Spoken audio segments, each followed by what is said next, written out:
Avez-vous déjà ressenti qu'un simple geste du passé pouvait bouleverser tout ce que vous pensiez savoir sur votre propre famille? En 1923, dans la région austère de Clermont-Ferrand, une jeune ouvrière tenta de protéger ses 2 enfants d'un destin injuste. Mais cette même nuit, son bébé fut envoyé loin, sans qu'aucun document ne dise vraiment où, ni pourquoi. Pendant 27 ans, personne n'imagina que ce secret, né dans un hospice de pierre, finirait par ressurgir, grâce à une berceuse imparfaite, chantée sur un quai de gare. Et ce qui a été découvert ensuite, a transformé par à toujours la vie de 3 familles, et tout comme sous avec une photo que personne n'avait l'intention de conserver. Aujourd'hui, je vais vous raconter cette histoire dramatisée, inspirée des silences et des blessures de notre propre réalité. Avant de commencer, si vous aimez les récits humains, sensibles, et plein de vérités qui résonnent encore aujourd'hui, abonnez-vous, laissez un like, et dites-nous de quelle ville ou pays vous nous regardez. Votre présence ici aide ces histoires à continuer d'exister et à toucher d'autres personnes. Cette photographie fut prise dans la nuit du 22 décembre 1923, dans le patio intérieur d'un hospice paroissial de pierre, à la périphérie de Clermont-Ferrand, en Auvergne. La lumière tremblante d'une lampe à huile découpe la silhouette d'une jeune femme de 22 ans, aux mains crevassées par le travail de la laine. Elle porte un fichu à carreaux noué sur la tête et tient dans ses bras un bébé enveloppé dans une couverture simple, cousu à la hâte avec un point d'ourlet minuscule et régulier. Derrière elle, la porte du dortoir féminin est entr'ouverte. On aperçoit un lit de fer et une bassine émaillée. Au coin inférieur de l'image, presque hors cadre, le sol est mouillé. Une flaque ovale reflète la lumière. De l'eau renversée, peut-être, ou des larmes versées quelques instants plus tôt. À gauche, l'ombre allongée de sœur Cécile, religieuse infirmière d'environ 60 ans, semble indiquer la direction du portail. Le bébé a les yeux fermés. Lucille Aubert regarde l'objectif, mais ses yeux ne fixent pas vraiment. Ils sont perdus au-delà du photographe, portant une peur qui ne tient pas dans le cadre. Cette photo est la seule qui survivra. Et l'histoire qu'elle cache va dévorer 27 années de silence avant d'exploser sur un quai de gare, un samedi de 1950, quand une femme chantera une berceuse qu'elle croyait être la seule à connaître. Mais pour comprendre ce moment, il faut revenir en arrière. 6 mois avant cette nuit de décembre 1923, quand Lucille croyait encore au dimanche qui arrivait toujours. Clermont-Ferrand, juin 1923. La France rurale de l'après-Grande Guerre portait encore les cicatrices du front. Les hommes revenaient incomplets quand ils revenaient. Les prix du blé fluctuaient sans logique. Les dettes s'accumulaient dans les registres paroissiaux comme de la poussière dans les greniers. Lucille Aubert gagnait sa vie en lavant et en cardant la laine dans des journées qui n'avaient pas de fin claire. Ses mains se fendillaient au contact de la laine mouillée, formant des crevasses qui ne guérissaient jamais complètement. Elle cachait ses mains quand elle croisait les femmes des bourgeois, ces femmes qui portaient des gants même en été.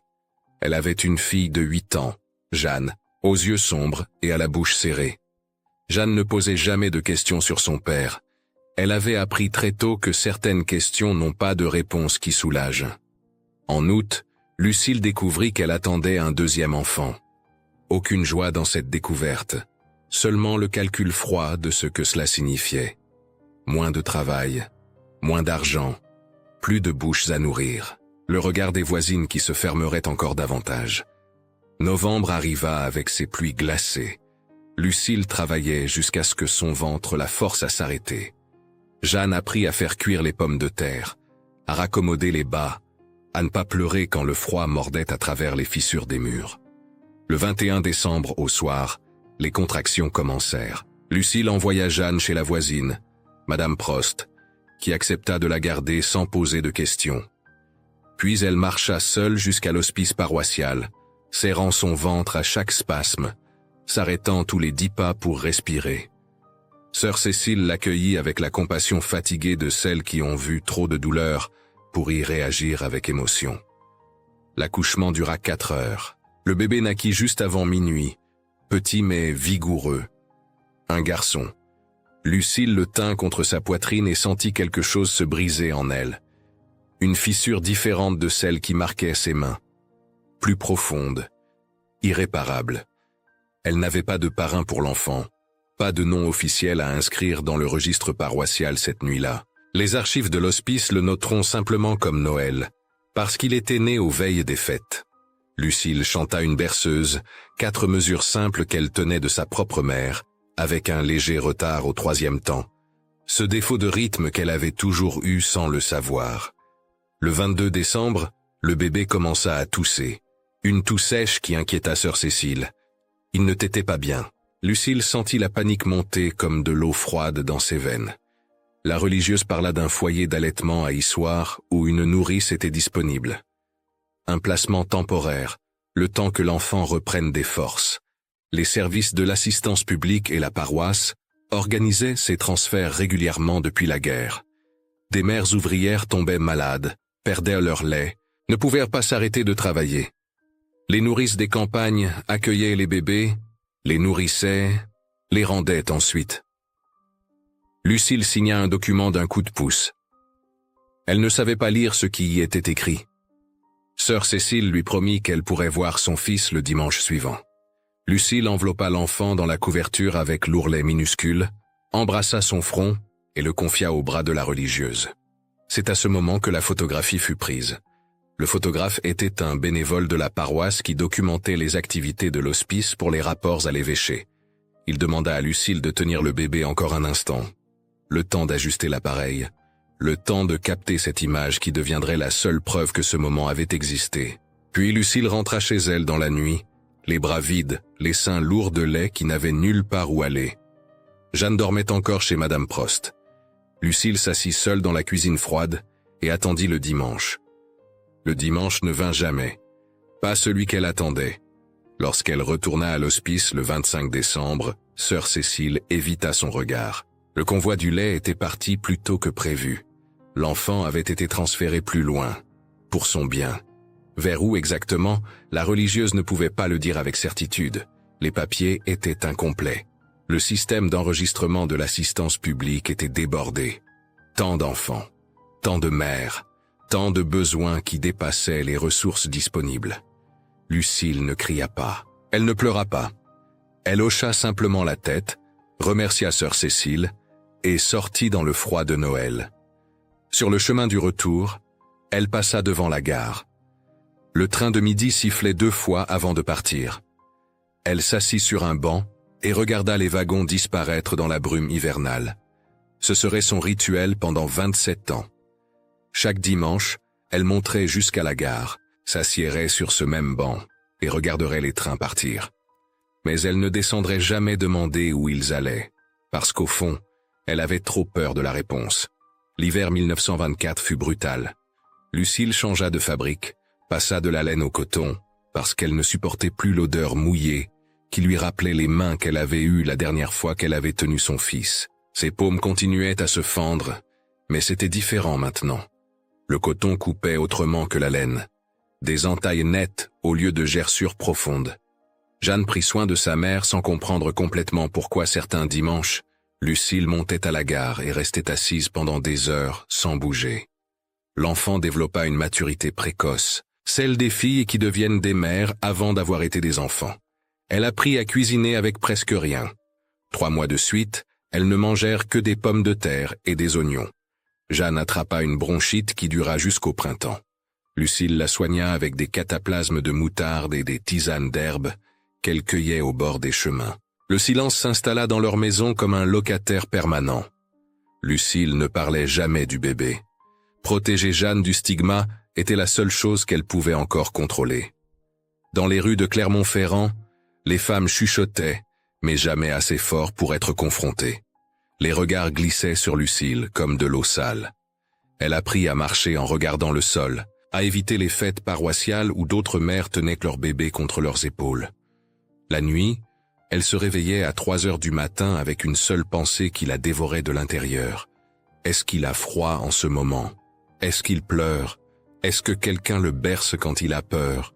Elle cousait des vêtements de petit garçon dans le noir, mesurant avec ses mains des tailles imaginaires. 1 an, 2 ans, 3 ans. Les vêtements s'empilaient dans une malle qu'elle n'ouvrait jamais.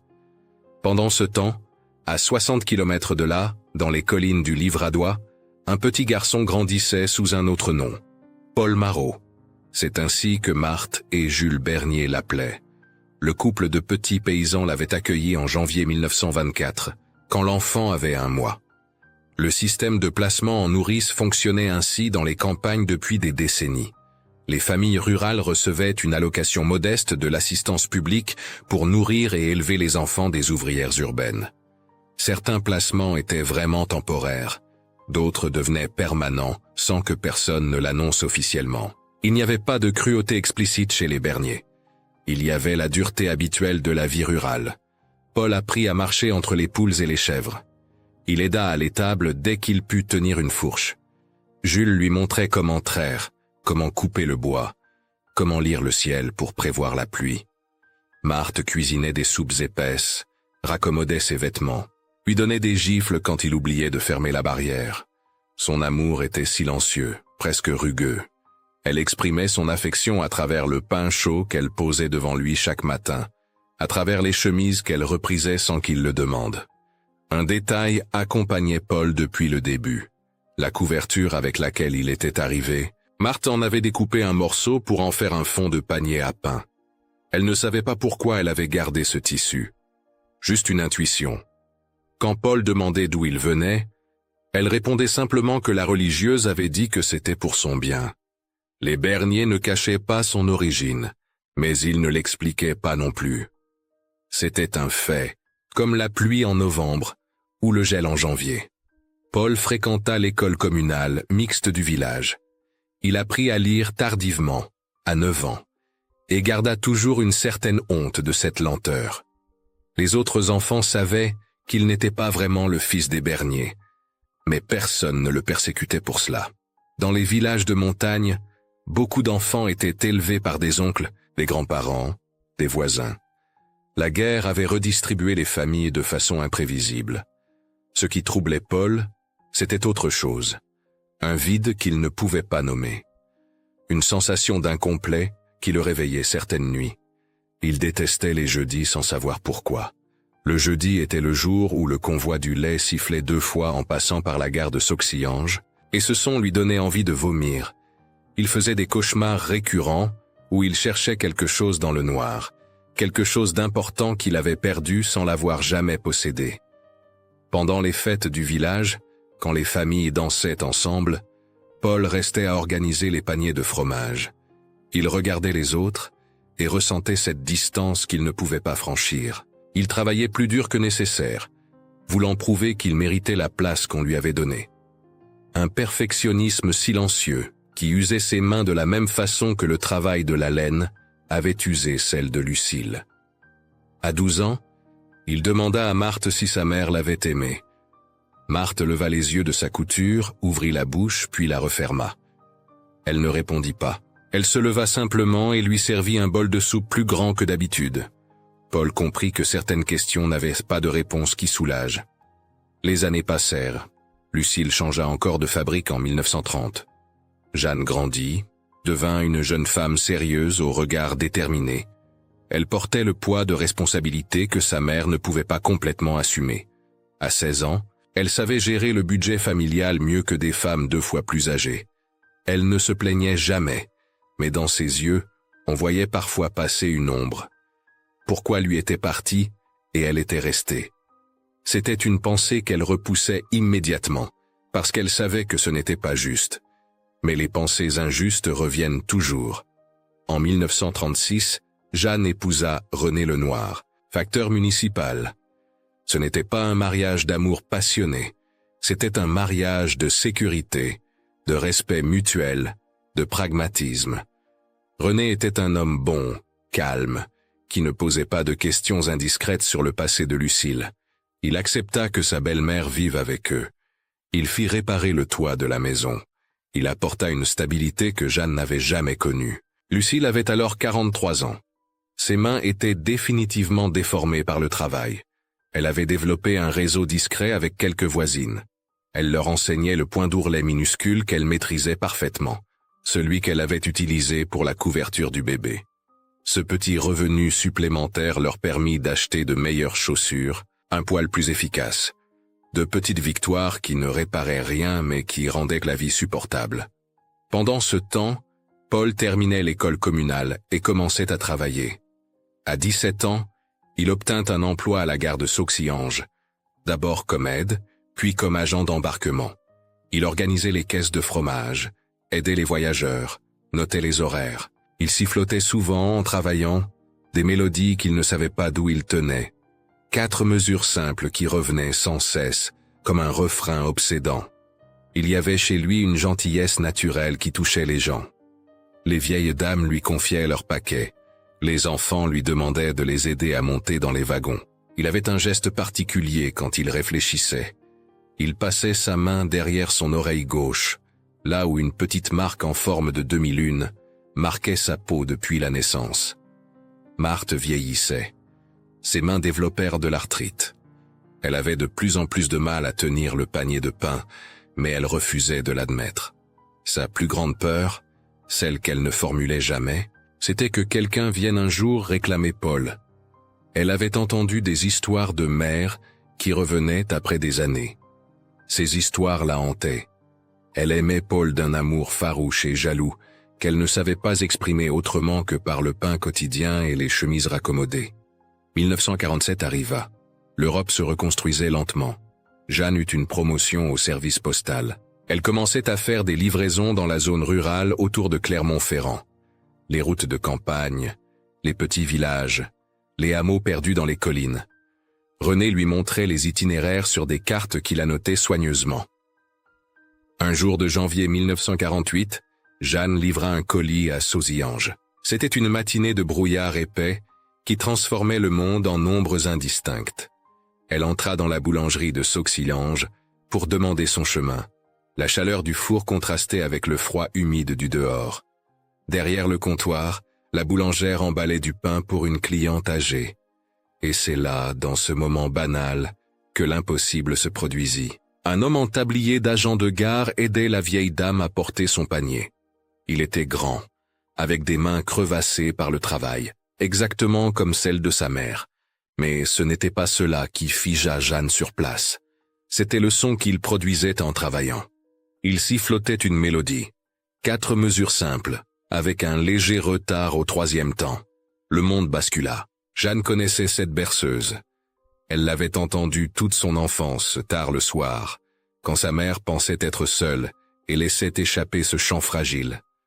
Un chant que Lucille ne chantait jamais en public, jamais devant personne, comme si c'était un secret trop précieux ou trop douloureux pour être partagé.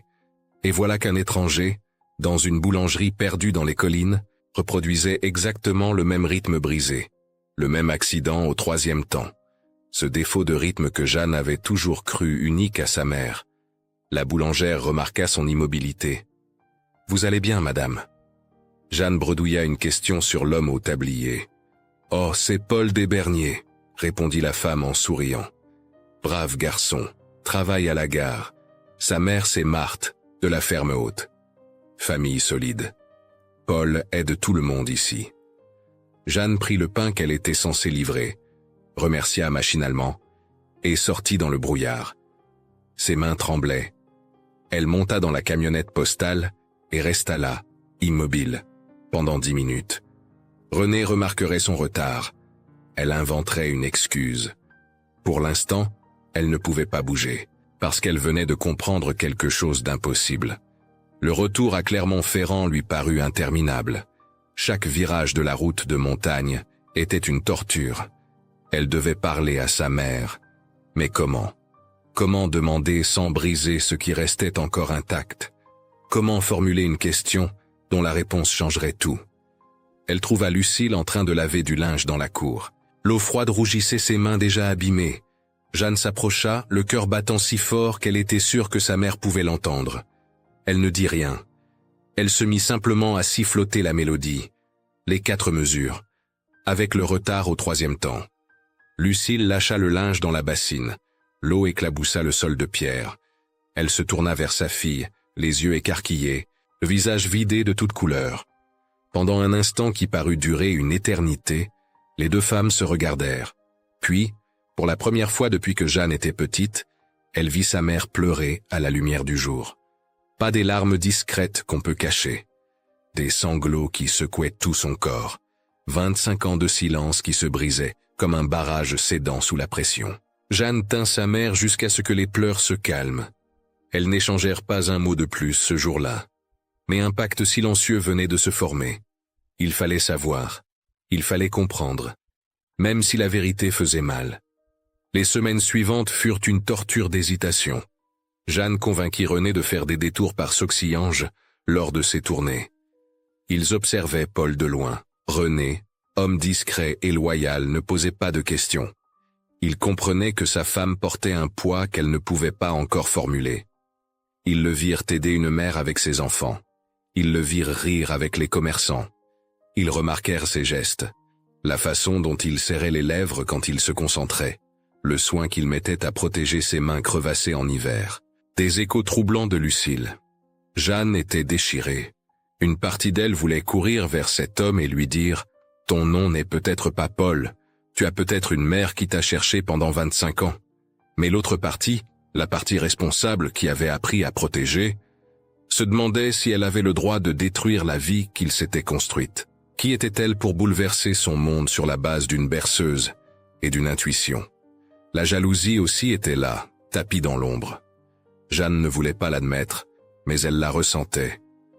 Pendant que sa mère souffrait en silence à Clermont-Ferrand, lui grandissait dans les collines, avec une famille, du pain sur la table, un travail stable.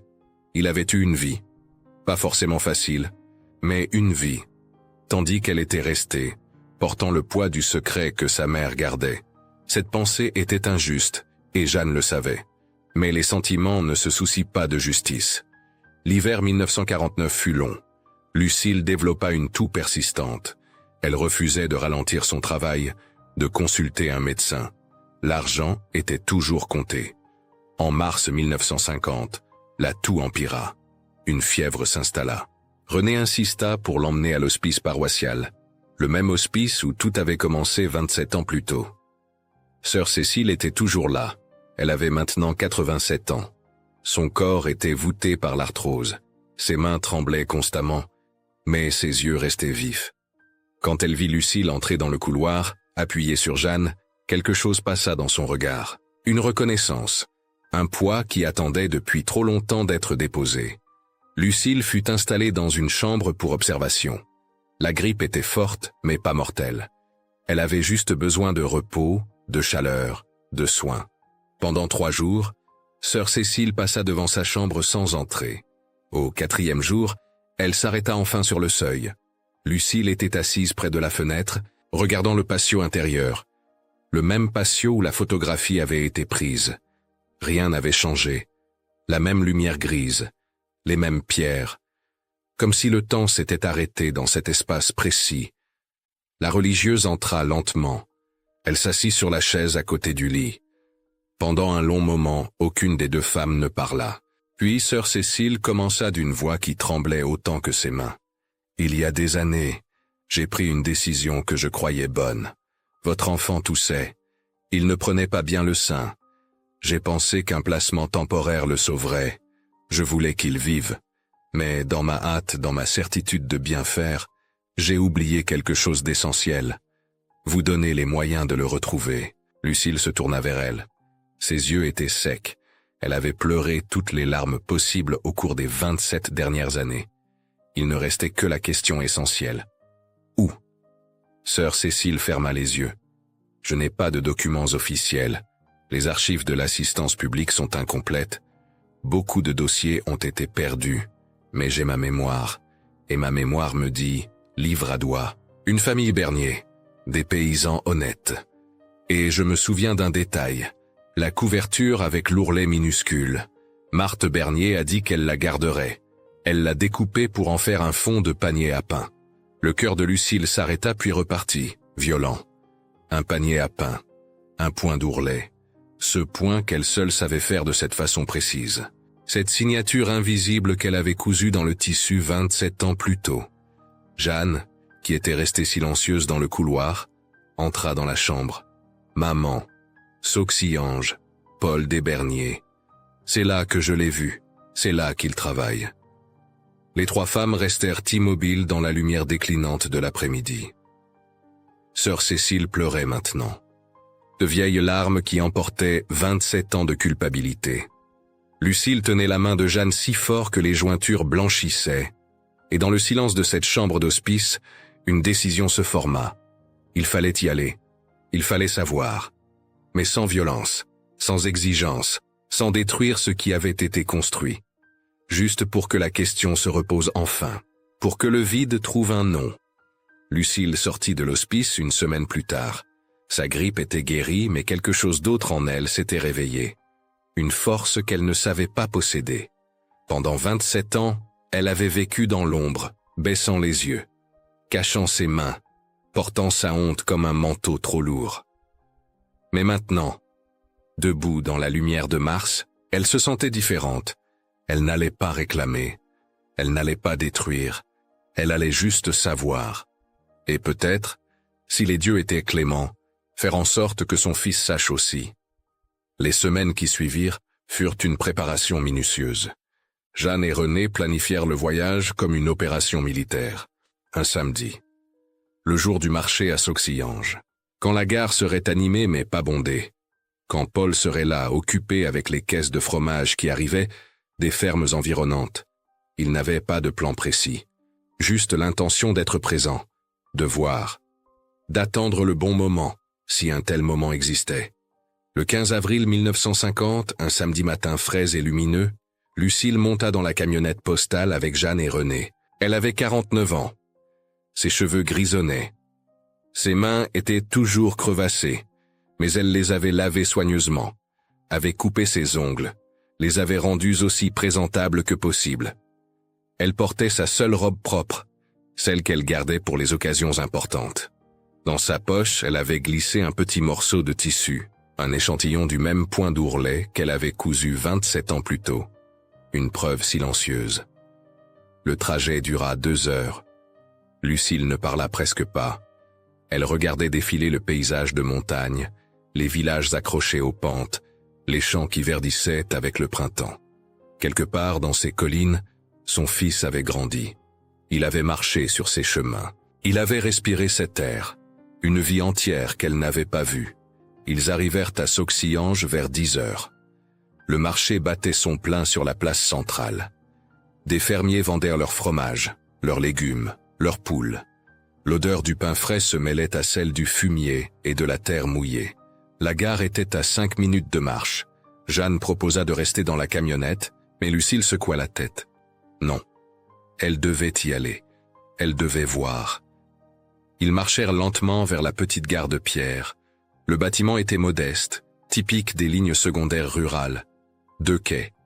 Un abri avec des bancs. Un bureau où un agent vendait les billets et gérait les expéditions. Sur le quai, des caisses de fromage attendaient d'être chargées dans le prochain train. Et là, au milieu des caisses, se tenait Paul. Il avait 27 ans. Il portait le tablier réglementaire des agents de gare, avec le sigle de la SNCF brodé sur la poitrine. Il était plus grand que Lucile ne l'avait imaginé, plus solide. Ses épaules étaient larges, son dos droit. Mais ses mains étaient crevassées exactement comme les siennes. Le travail avait laissé les mêmes marques, créé les mêmes fissures. Lucile s'arrêta à l'entrée du quai. Ses jambes refusaient d'avancer. Jeanne lui prit le bras. Doucement, sans pression, juste une présence. Paul organisait les caisses par destination.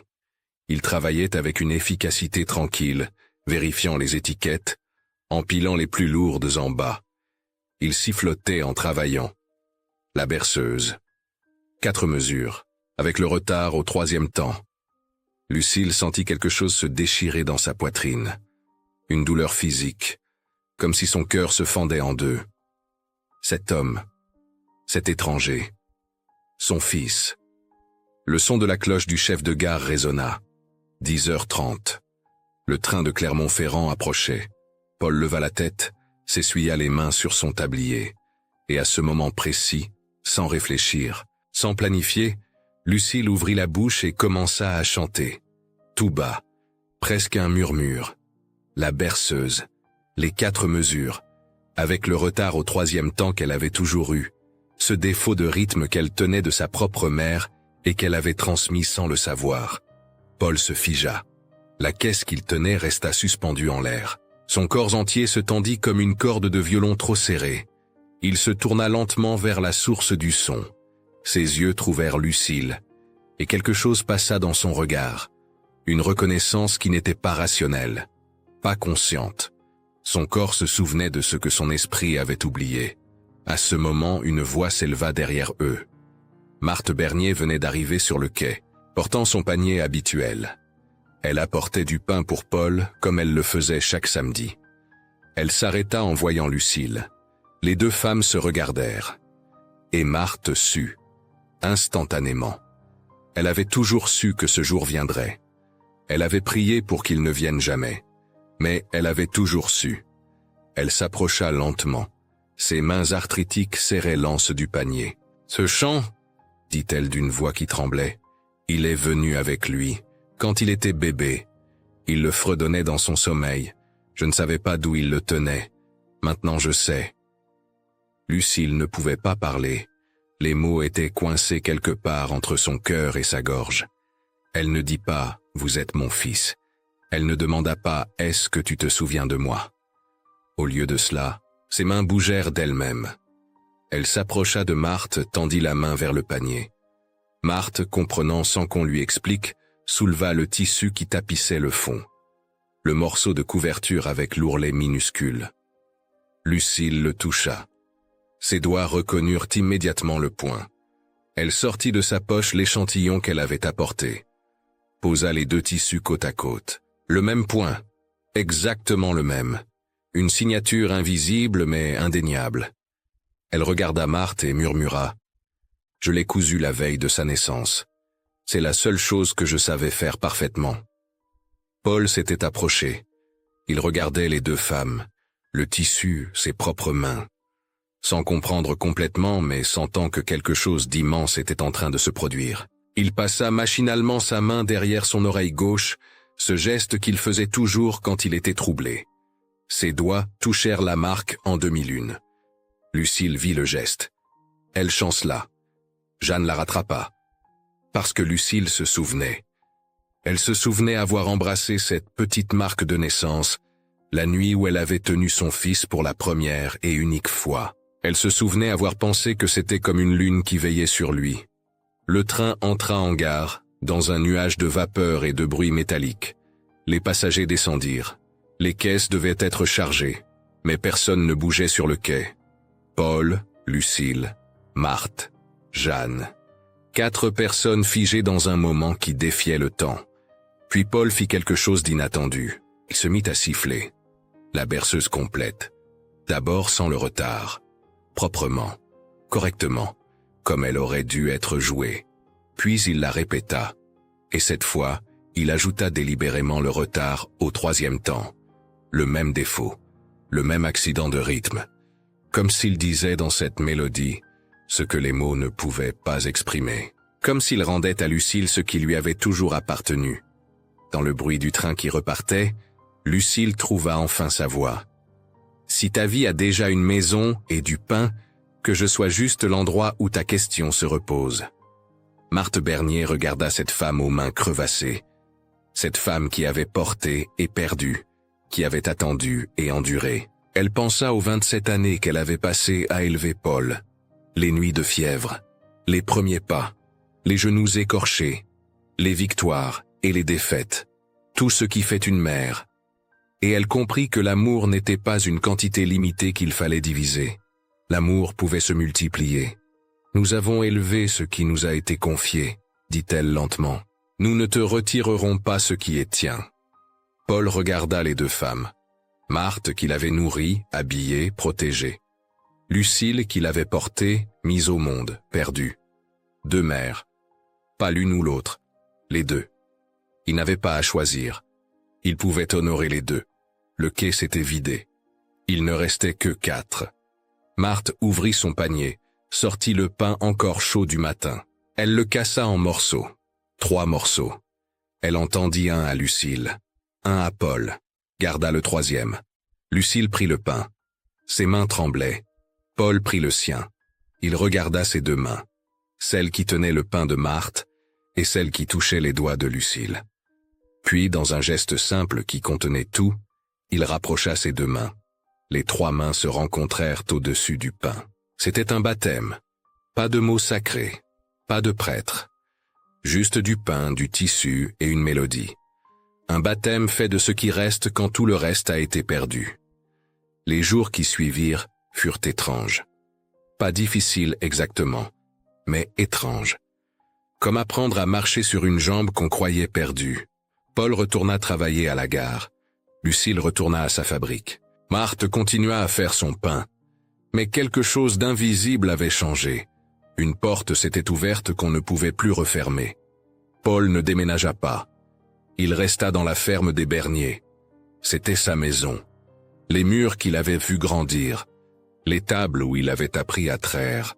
La chambre sous les combles où il dormait depuis qu'il était enfant. Partir aurait été comme renier 27 ans de vie. Et ce n'était pas ce que personne voulait. Mais le samedi suivant, il prit le train pour Clermont-Ferrand. Juste pour voir. Juste pour comprendre d'où il venait. Lucille l'attendait à la gare. Elle ne savait pas quoi dire. Comment accueille-t-on un fils qu'on a perdu quand il était bébé? Quel protocole existe pour ces retrouvailles? Impossible. Ils marchèrent dans les rues de la ville ouvrière. Paul vit les fabriques de textiles où sa mère avait usé ses mains. Il vit la petite maison où elle vivait avec Jeanne et René. Il vit l'hospice où tout avait commencé. Lucille ne demanda pas pardon. Elle ne s'excusa pas. Parce que ce qui s'était passé n'était la faute de personne. C'était juste la vie, brutale et imprévisible, qui broie les pauvres avec une régularité mécanique. Elle lui montra simplement sa vie.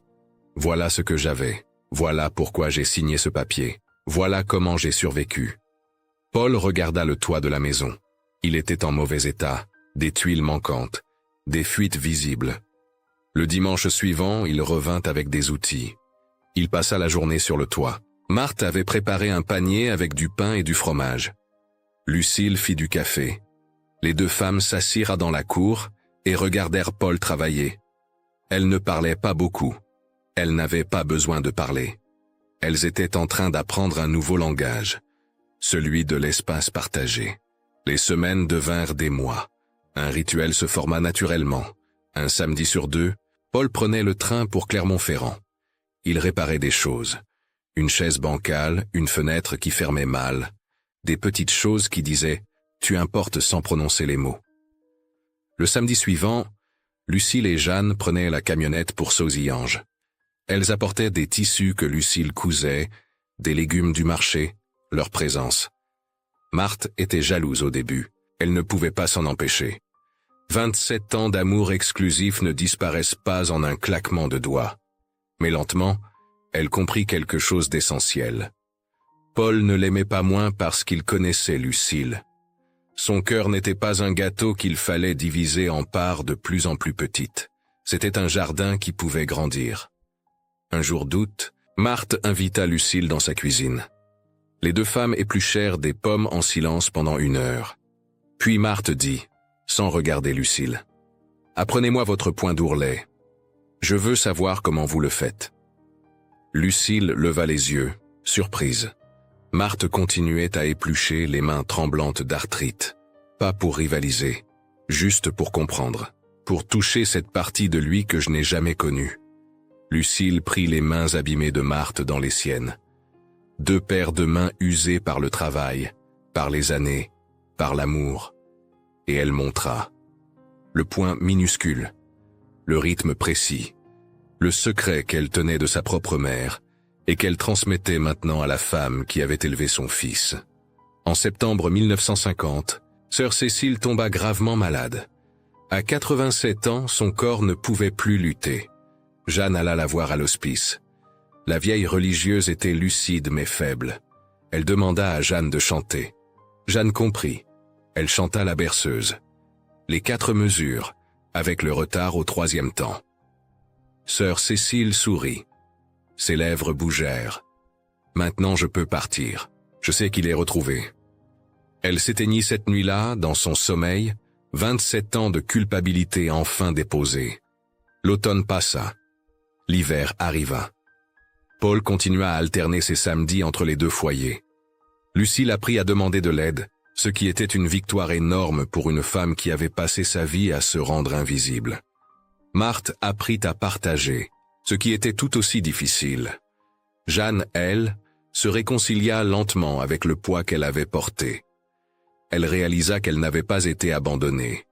Elle avait été choisie, pas par préférence, mais par les circonstances cruelles qui forcent des mères à faire des choix impossibles.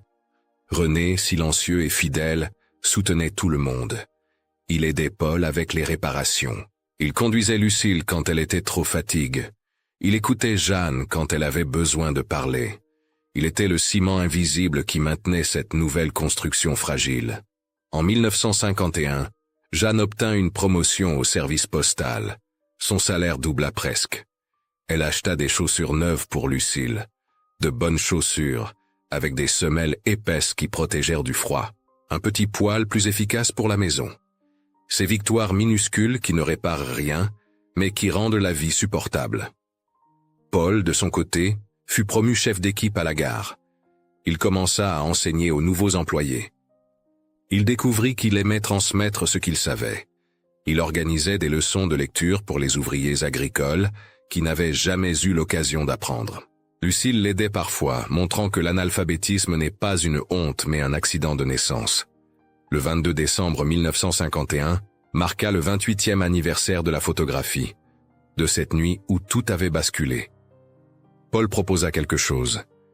Il voulait apprendre à coudre, pas pour réparer des vêtements, pour faire quelque chose avec Lucille, quelque chose qui les relierait autrement que par les mots.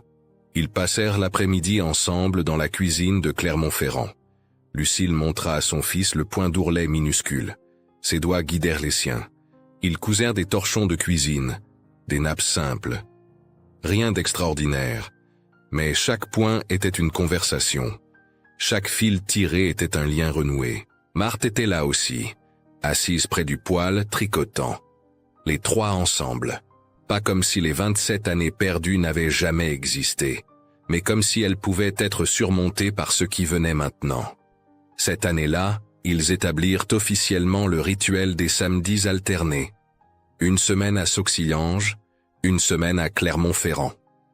Un repas partagé, des histoires échangées. Marthe racontait comment Paul avait appris à marcher. Lucille racontait comment elle avait survécu à l'hiver 1924. Paul écoutait, assemblant les pièces dispersées de son identité. Il n'était ni seulement Paul Marot des Berniers, ni seulement le fils de Lucille Aubert. Il était les deux. Et cette dualité, au lieu de le déchirer, l'enrichissait.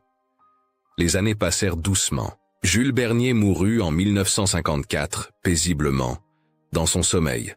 Paul pleura un père. Marthe devint plus fragile, mais refusa de quitter sa ferme. Lucille prit sa retraite de la fabrique en 1956. Ses mains ne pouvaient plus tenir les outils, mais elle pouvait encore coudre, encore enseigner. Elle forma une petite école de couture dans sa cour. Les jeunes femmes du quartier venaient apprendre. Elle leur montrait le point d'ourlet minuscule, expliquait qu'une mère peut perdre son enfant, mais jamais le savoir-faire qu'elle voulait lui transmettre. En 1960, Paul se maria. Une femme douce du village, institutrice, qui comprit immédiatement la complexité de sa famille. Le mariage eut lieu à Sauxillange. Lucille et Marthe étaient assises côte à côte à l'église. Deux mères. Aucune jalousie. Plus maintenant. Juste la fierté partagée de voir cet homme, cet enfant qu'elles avaient toutes deux aimé à leur façon, construire sa propre vie. Marthe s'éteignit en 1963, à l'âge de 85 ans. Elle mourut dans son lit, dans la ferme qu'elle n'avait jamais voulu quitter. Paul tenait sa main. Dans ses dernières heures, elle murmura quelque chose que personne d'autre n'entendit. « Je suis contente qu'il t'ait retrouvé. Je suis contente qu'il sache. » Puis elle ferma les yeux et partit, sans regret, sans peur. Lucille vécut jusqu'en 1968. Elle avait 67 ans. Ses mains étaient tordues par l'arthrite, mais elle cousait encore. Le jour de sa mort, elle était assise dans sa cour, enseignant le point d'ourlet à la fille de Paul, sa petite fille. Une enfant de 7 ans aux doigts agiles. Lucille lui montrait comment tenir l'aiguille, comment espacer les points, comment créer cette régularité parfaite qui est la signature d'un travail fait avec amour. L'enfant riait, se trompait, recommençait. Lucille sourit. Elle regarda ses mains usées tenant les mains neuves de sa descendance.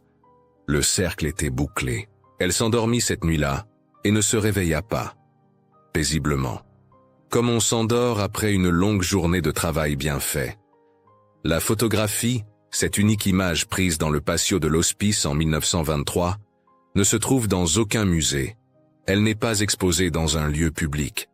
Elle n'a pas été vendue à des collectionneurs. Elle reste exactement là où elle doit être, dans la maison de Paul, dans un cadre simple, accroché au mur de la cuisine. À côté, dans un autre cadre, un morceau de tissu. La couverture avec l'ourlet minuscule. Et en dessous, posé sur une petite étagère, 3 torchons cousus ensemble par 3 paires de mains. Ceux que Paul, Lucille et Marthe ont fait ensemble ce jour de décembre 1951. Ce n'est pas un sanctuaire. C'est juste une cuisine, où des repas sont préparés, où des enfants jouent, où la vie continue. Mais cette photo rappelle quelque chose d'essentiel. Que l'amour n'est pas une possession. Que les familles ne sont pas seulement celles du sang, mais aussi celles du pain partagé. Que 27 années de séparation peuvent être surmontées par la volonté de se retrouver sans effacer ce qui a été vécu. L'histoire de Lucille et Paul n'est pas une histoire de happy end miraculeux. C'est une histoire de résilience humble, de dignité dans la pauvreté, de mères qui font de leur mieux avec ce qu'elles ont, de fils qui apprennent à honorer tous ceux qui les ont aimés. C'est l'histoire de ce qui reste quand tout a été perdu. Un point de couture, une berceuse, une marque en forme de lune derrière une oreille. Et surtout, c'est l'histoire d'une vérité simple mais profonde. On ne répare pas le passé, on ne récupère pas les années perdues, mais on peut construire un présent où la question trouve enfin sa réponse, où le vide trouve un nom, où les mains séparées se rejoignent sur le pain partagé. Voilà ce que cette photographie raconte à ceux qui savent regarder. Pas la séparation, mais la réunion. Pas la perte, mais ce qui est retrouvé. Pas la fin, mais le commencement d'une famille recousue point par point, avec patience, avec amour, avec ce point d'ourlet minuscule qu'une mère a transmis sans le savoir à travers 27 années de silence. Avant de conclure, souvenez-vous que cette histoire fictionnelle dramatise des réalités qui ont marqué tant de familles modestes. La force silencieuse des mères, le poids des décisions impossibles et la manière dont le courage peut recoudre ce que la vie a déchiré. Elle nous rappelle que la dignité se transmet parfois dans des gestes minuscules. Un point de couture, un morceau de pain partagé, une mélodie imparfaite. Et que même les années perdues peuvent trouver un sens lorsque quelqu'un ose chercher la vérité. Et vous, qu'est-ce que cette histoire vous fait ressentir? Avez-vous déjà vécu un moment où un simple détail, un geste, un son, un objet, vous a ramené à une vérité longtemps enfouie? Pensez-vous que le silence protège, ou qu'il finit par blesser davantage? Qu'est-ce que le courage signifie pour vous lorsqu'il s'agit de famille, de pardon ou de mémoire? Pour montrer que vous êtes resté jusqu'à la fin, écrivez le mot renaissance dans les commentaires. Dites-nous aussi de quelle ville ou région vous nous regardez. Cela nous aide à comprendre jusqu'où cette histoire touche les gens. Et si vous le souhaitez, partagez un souvenir ancien de votre famille, une anecdote ou un fragment d'histoire que vos grands-parents racontaient. Ces récits nourrissent ce canal et pourraient inspirer de nouvelles histoires. Merci pour votre confiance et votre sensibilité. N'oubliez pas, abonnez-vous, laissez un like, activez la cloche, partagez la vidéo si elle vous a touché et cliquez sur la fiche finale pour découvrir nos autres récits. Votre soutien permet à ces histoires humaines, fragiles et puissantes, de continuer à vivre.